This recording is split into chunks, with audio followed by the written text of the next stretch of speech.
Assalamualaikum warahmatullahi wabarakatuh. Perkenalkan, nama saya Ade Lukita Medaratri. Saya berasal dari jurusan Agribisnis Fakultas Pertanian Universitas Halu Oleo. Di sini ini adalah bagian pertama dari video yang saya buat untuk tugas mata kuliah ekonometrika saya. Di video pertama ini saya akan membahas tentang konsep ekonometrika, analisis regresi, metode OLS, dan tahapan uji dalam analisis regresi. Di video kedua saya akan menjelaskan tentang tutorial cara menganalisis data dengan analisis regresi linear berganda dengan alat analisis Microsoft Excel. Baik, langsung saja ke materi yang akan kita bahas. Yang pertama adalah konsep ekonometrika. Oke, apa sih konsep ekonometrika itu? Ekonometrika adalah ilmu yang mengaplikasikan metode-metode statistik dalam ilmu ekonomi yang berhubungan dengan uji hipotesis, perilaku variabel ekonomi, dan lain sebagainya.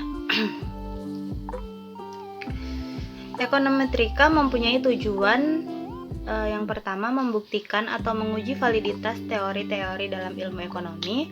Yang kedua digunakan untuk penafsiran dan peramalan. Adapun pokok-pokok bahasan yang umumnya kita bahas dalam ilmu ekonometrika adalah estimasi hubungan-hubungan ilmu ekonomi, mencocokkan teori ekonomi dengan perilaku-perilaku ekonomi yang umumnya dilakukan, dan meramalkan perilaku dalam variabel-variabel ekonomi. Setelah memahami tentang konsep ekonometrika, kita akan membahas tentang analisis regresi. Analisis regresi merupakan suatu teknik statistik yang digunakan untuk menganalisis pengaruh satu atau lebih variabel bebas atau dikenal independent variable, atau dapat juga kita sebut variabel X, terhadap satu variabel terikat atau dependent variable, atau dikenal juga dengan variabel Y. Dalam analisis regresi terbagi menjadi dua. Yang pertama regresi linear dan regresi non-linear. Dalam regresi linear kita biasa mengenal regresi linear sederhana dan regresi linear berganda. Perbedaannya ini terdapat di variabel yang diteliti. Kalau regresi linear sederhana, variabel bebas atau variabel X-nya hanya satu, dengan satu variabel terikat atau dependent variable atau variabel Y. Jadi masing-masing satu. Lalu di sisi regresi linear berganda, kita bisa menganalisis data dengan dua variabel X. Berarti dua atau lebih variabel X, bisa dua bisa tiga, dengan satu variabel Y, variabel terikatnya hanya satu. Lalu di regresi linear non-linear kita biasa mendengar regresi terbagi menjadi dua, yaitu regresi kuadratik dan regresi kubik. Oke, selanjutnya setelah membahas tentang apa itu regresi, kemudian kita akan membahas metode OLS atau OLS adalah akronim dari Ordinary Least Square, atau yang biasa dikenal dengan metode kuadrat terkecil. Metode kuadrat terkecil adalah suatu metode yang digunakan dalam regresi agar dapat membuat kesimpulan tentang parameter estimasi yang sebenarnya. Metode OLS juga akan menjamin jumlah residual kuadrat sekecil mungkin sehingga nilai prediksi semakin mendekati nilai aktualnya. Setelah mengetahui tentang metode OLS, kita akan membahas uji-uji dalam analisis regresi. Yang pertama adalah uji normalitas. Uji normalitas adalah uji yang bertujuan untuk mengetahui apakah data yang diperoleh dari hasil penelitian berdistribusi normal atau tidak. Jika tidak berdistribusi normal, maka akan dilakukan uji normalitas non-parametrik. Selanjutnya, uji linearitas.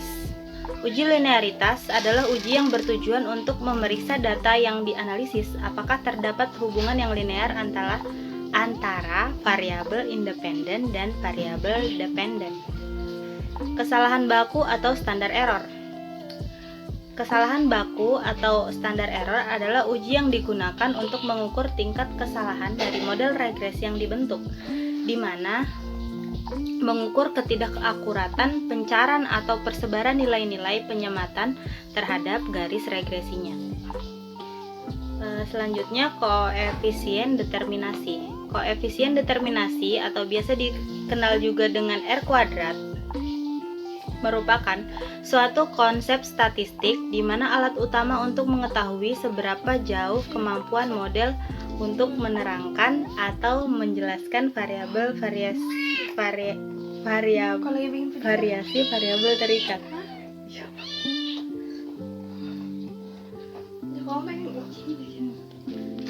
Selanjutnya, uji simultan atau dikenal juga dengan uji F-hitung.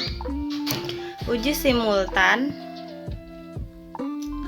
adalah uji yang digunakan untuk melihat bagaimanakah pengaruh semua variabel-variabel bebas secara bersama-sama terhadap variabel terikatnya, sekaligus menjadi model regresi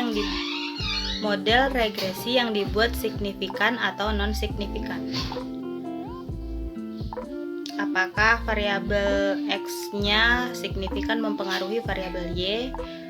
Itu dilihat dalam uji F-hitung. Selanjutnya, uji T-hitung atau uji parsial. Uji parsial atau uji T-hitung adalah alat yang digunakan untuk menguji bagaimanakah pengaruh masing-masing variabel bebas secara sendiri-sendiri, secara individual terhadap variabel terikatnya. Jadi kalau misalnya pengaruh X1, X2 atau X3 terhadap variabel Y.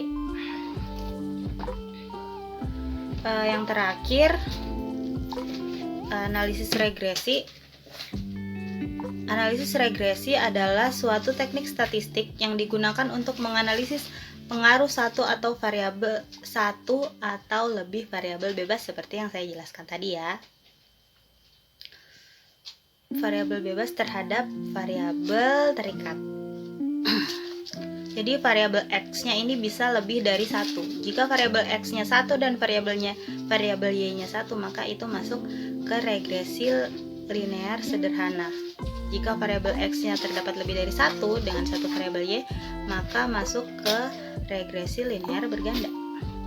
Selanjutnya, koefisien determinasi atau R kuadrat adalah konsep statistik di mana alat utama untuk mengetahui seberapa jauh kemampuan model dalam menerangkan atau menjelaskan variasi variabel terikat.